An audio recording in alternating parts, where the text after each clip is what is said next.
Hello again, folks. This is Barry with Barry's 8-Track and Classic Car Radio Repair. And tonight's demonstration is going to be on a radio from a 1977 Corvette. It is an AM/FM 8-track radio that's been converted to modern electronics.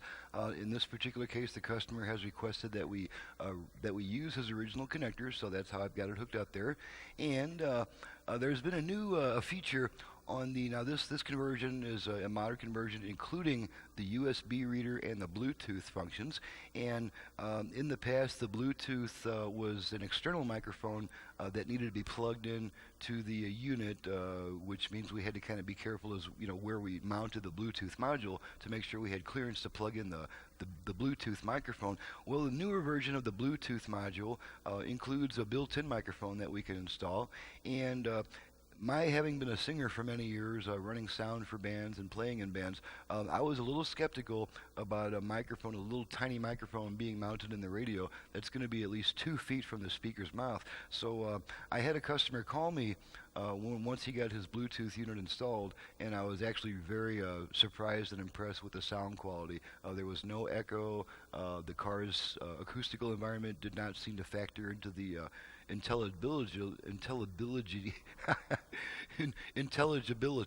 of the guy's voice. So now I feel perfectly confident installing the Bluetooth microphone and encouraging its use. And let's see if we can get now on a lot of units we can install that microphone. There has to be some kind of opening in the front panel.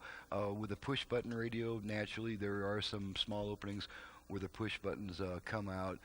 In other cases, we may have to drill a tiny hole in the front panel. But let's see if we can zoom in on this thing a little bit better, and I can show you right where I mounted the Bluetooth microphone. You might just see it right there. There's a little tiny hole that I drilled right next to the push button, and that's where that Bluetooth microphone resides. So now we're ready to just go ahead and run this unit through all its paces, make sure everything works before we ship it back to the customer. I currently have it set to FM at the moment, so let's go ahead and turn it on.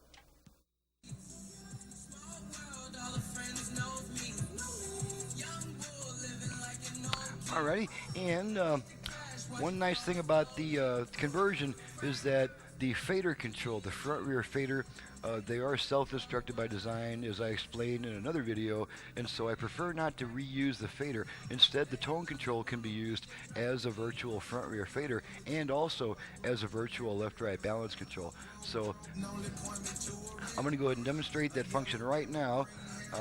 I'm going to back my tone control off to where I've got room to rotate it in both directions, and we're going to bring our output level meters into the picture so we can see the results of our work here. Alrighty. I'm going to activate the front rear fader first. It's no longer going to be on the right side. It's going to be where the tone control is. We're going to give our tone control 2 quick turns to the right, and then we're going to listen for 4 beeps through the speakers. Once we hear those 4 beeps, then that tone control will adjust our front rear speaker balance. So let's go ahead and do that right now. Okay, there's our beeps. And now this tone control, we've got it front, rear, front, rear. Okay, I'm going to bring it back to center. Let the function time out.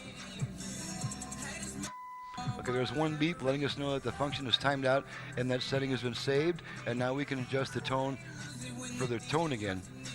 Okay, now we're going to do the same thing, except we're going to set the tone up to be our left-right balance control. So same procedure, except we rotate it twice to the left. So here we go. Here's our beeps. Okay, and now this tone control is adjusting our left-right balance. Left, right, left, right. Okay, back to center. Let the function time out.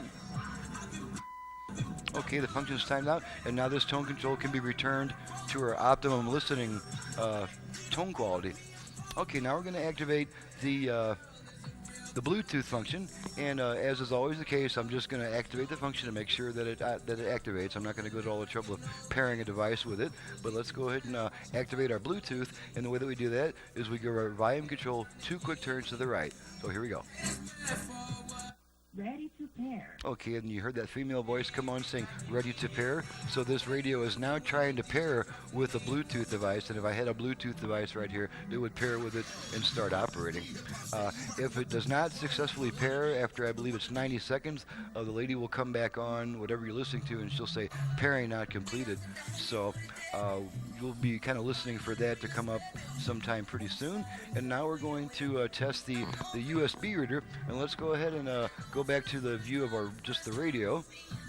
And here is the USB receptacle. It's just on a short dongle. You'll have to buy a USB extension cable to bring it to where it's convenient for you to use. And I'm just going to plug my radio commercial into it really quick, just to make sure that that it starts playing the USB stick. So here we go.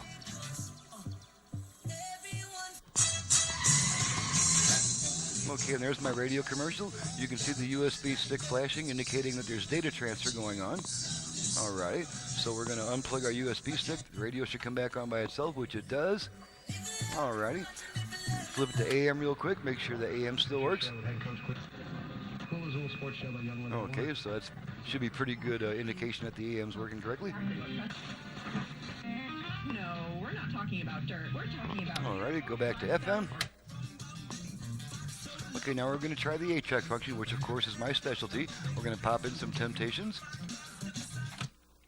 Pairing not completed. Okay, and you heard the female voice saying pairing not completed. Okay, now we're going to switch tracks a few times.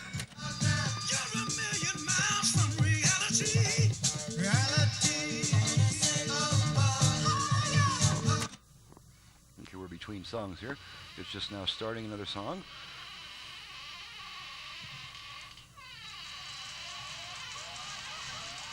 Sounds kind of like an Alfred Hitchcock movie.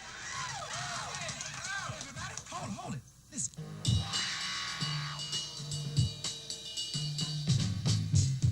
Okay, switch tracks a few more times. I miss you more with each passing day.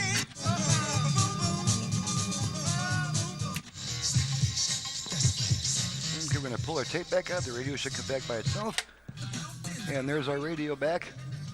Alrighty, so that completes all the testing. This customer did not request an auxiliary input, probably because he has the Bluetooth function and he doesn't need a wire for the aux input. So this, there is one thing we have not tested yet. Let's make sure that the dial light still works. You can see the dial light flashing on and off as I press my button on my bench. So this completes and concludes the testing process on this 1977 Corvette unit.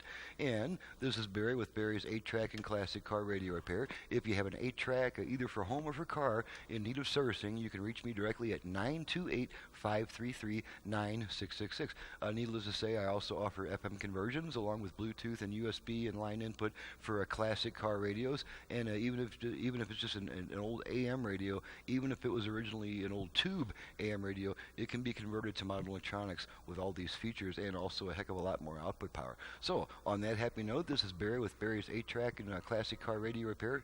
Once again, my phone number is 928-533-9666. My website is in the description below. Thank you very much for watching and listening, and we'll see you next time. Having fun, driving my classic ride. Got a Mustang, buddy, it's a 69, but she ain't sounding so fine. Driving this car, I can't hear the guitar, and all my tapes run slow too. Radio smoking, 8-track deck's broken. What can I do? Send it to 8-track repair center.